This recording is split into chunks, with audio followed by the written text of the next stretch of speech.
Hello everyone, this is Akash and today I am with some important idioms which are very important for examination point of view. So let us start discussing them. The first one is keep somebody in the dark. Keep somebody in the dark का मतलब क्या होता है? Keep him in ignorance.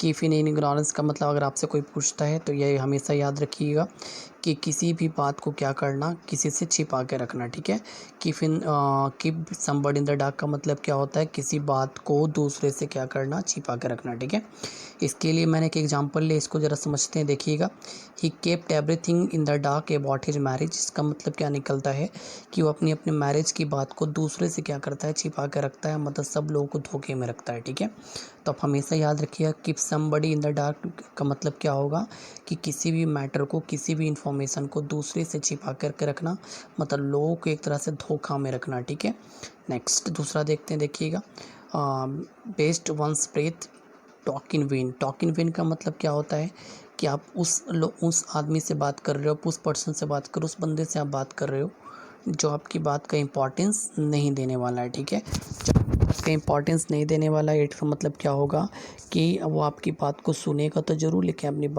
आपकी बात को वो समझेगा नहीं। मतलब आपके बीच में जो कॉन्वर्सेशन हो रही है, वो कॉन्वर्सेशन को वो इम्पोर्टेंस नहीं देगा। मतलब जितनी भी बात बोलेगा वो सारे के सारे क्या हो जाएंगे, बर्बाद में चले जाएंगे। ठीक है, इसका मतलब हमेशा याद रखिएगा कि the person with whom you are talking about something, he is not giving the importance of your matter. ठीक है, इसके लिए भी मैंने एक एग्जाम्पल लिया, इसको भी ज़रा समझिएगा। You are wasting your breath talking to these people about discipline. मतलब उन लोगों से डिसिप्लिन के बारे में बात करके अपनी मेहनत को क्या कर रहे हैं, बर्बाद कर रहे हैं। ठीक है, तो बेस्ट वंस ब्रेथ का मतलब होता है talk in win. Talk in win का मतलब अपनी बातों को क्या करना, दूसरे के बीच में रखना, लेकिन वो आपकी बात को कभी वो समझने की कोशिश नहीं करेगा। मतलब he is not giving importance what you are saying. ठीक है, नेक्स्ट दूसरा देखते हैं। देखिएगा, आप कह रहा है hit the jackpot. Hit the jackpot का मतलब क्या होता है, समझिएगा। हिट द जैकपॉट का मतलब होगा कि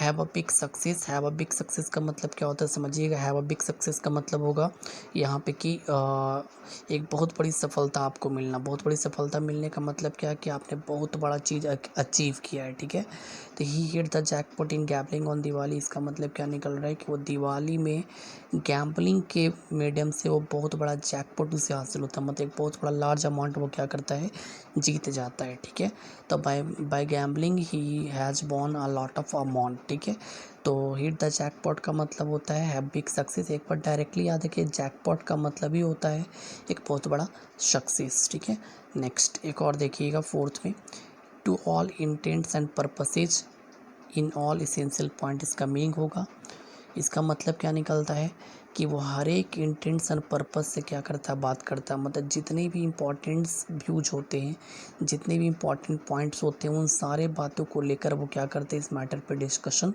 करता है। ठीक है, मतलब सारी इंपॉर्टेंट चीज़ों को देखते हुए क्या करता है, इन चीज़ों को डिस्कस करता है। ठीक है, देखिएगा यहाँ पे to all intent and purposes the new proposal is not much different from earlier one. का मतलब क्या निकल रहा है कि इसने जितने भी इंपॉर्टेंट पॉइंट्स है, सारी चीज़ों को इंक्लूड करके इस मैटर को डिस्कस किया, लेकिन जो इसका प्रपोजल, जो नया प्रपोजल क्रिएट हुआ है, जो नया प्रपोजल बना है, वो पहले वाले प्रपोजल से ज़्यादा डिफरेंट नहीं है।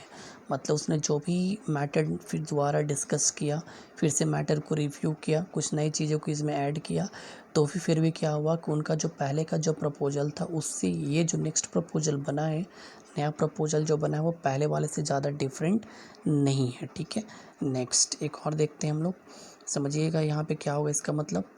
अब आपसे कहा जा रहा है कि इन the mind's eyes N imagination. In the minds and का मतलब क्या होगा, एन इमेजिनेशन मतलब एक कल्पना करना। कल्पना करने का मतलब क्या होता है कि चीज़ों के बारे में प्रिडिक्ट करना, एक तरह से एस्ट्रोलॉजी दिखाना। ठीक है, तो देखिएगा एग्जाम्पल लिखा है मैंने, the poet sees even distant things clearly in the mind's eyes.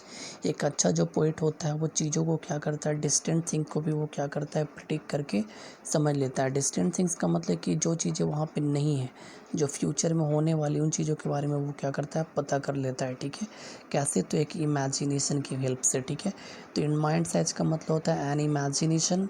N imagination का मतलब जो चीज़ें आपके पास रियलिटी में नहीं है, आप उन चीज़ों के बारे में भी सोच कर क्या करते हैं, एक एक तरीका डेवलप करते हैं जिससे कि आप अपने मैसेज को दूसरे के सामने क्या करते हैं, डिलीवर कर पाते हैं, समझा पाते हैं। तो पोएट्स में एक क्वालिटी होती है कि वो चीज़ों को इमेजिन करते हैं, इमेजिन करके एक ऐसा व्यू क्रिएट करते हैं जिससे कि जो सुनने वाले होंगे उन्हें उसे वो क्या करेंगे, समझेंगे, और क्या कहना चाहते हैं ऑथर, क्या कहना चाहते हैं पोएट, आप उन चीज़ों को क्या कीजिएगा, समझिएगा। तो आप हम फिर से एक बार रिपीट कर दें, इन द माइंड साइज का मतलब कोई पूछता है आपसे तो इन द माइंड साइज का मतलब होगा एन इमेजिनेशन, इमेजिनेशन का मतलब कल्पना करना, चीज़ों के बारे में सोचना, ठीक है। नेक्स्ट, हाई एंड ड्राई का मतलब होता है आइसोलेटेड एंड एबंडन।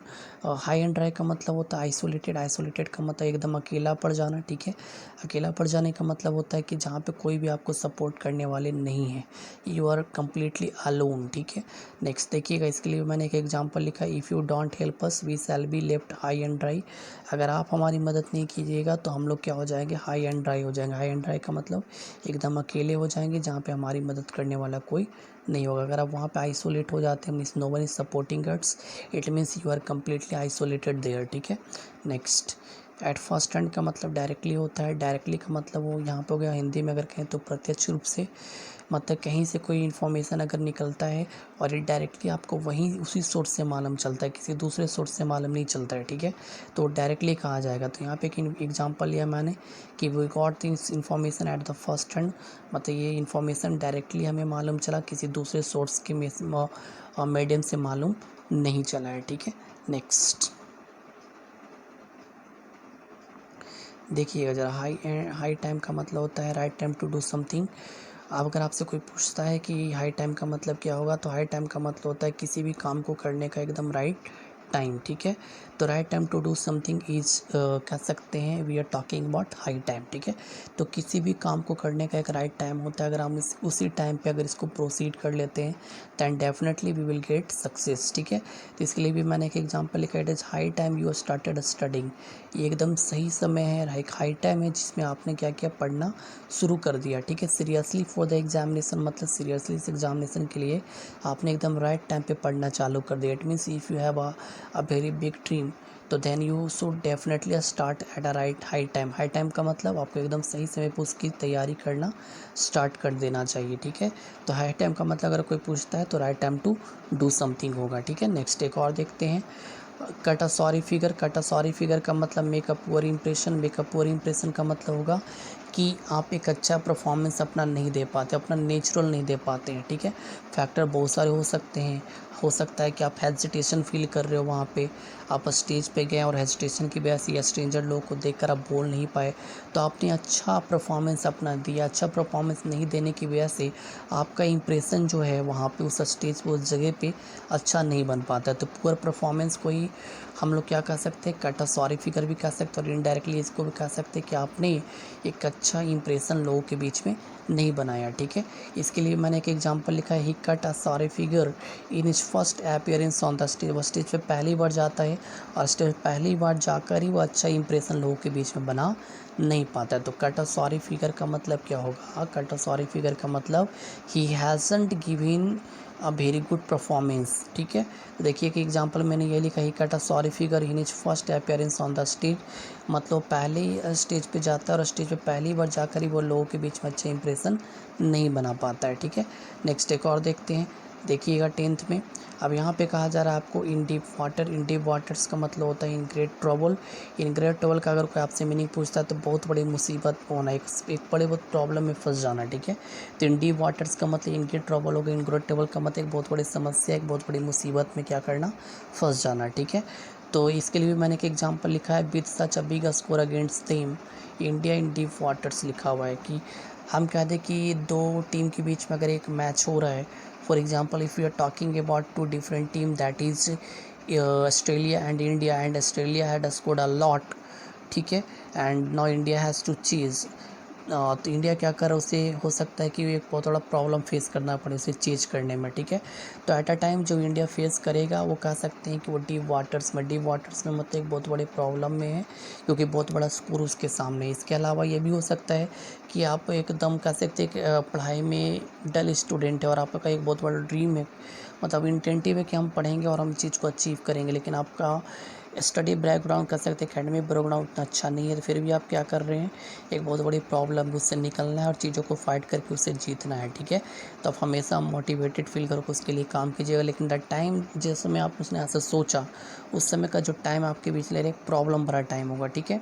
तो हम कह सकते हैं कि इन डीप वाटर्स का मतलब क्या होगा, इन अ ग्रेट ट्रबल, मतलब एक बहुत बड़ी मुसीबत में होना, ठीक है। तो अगर ये वीडियो अच्छा लगा हो तो आप लोगों के बीच में शेयर करें, चैनल को सब्सक्राइब करें। Thank you very much for watching it.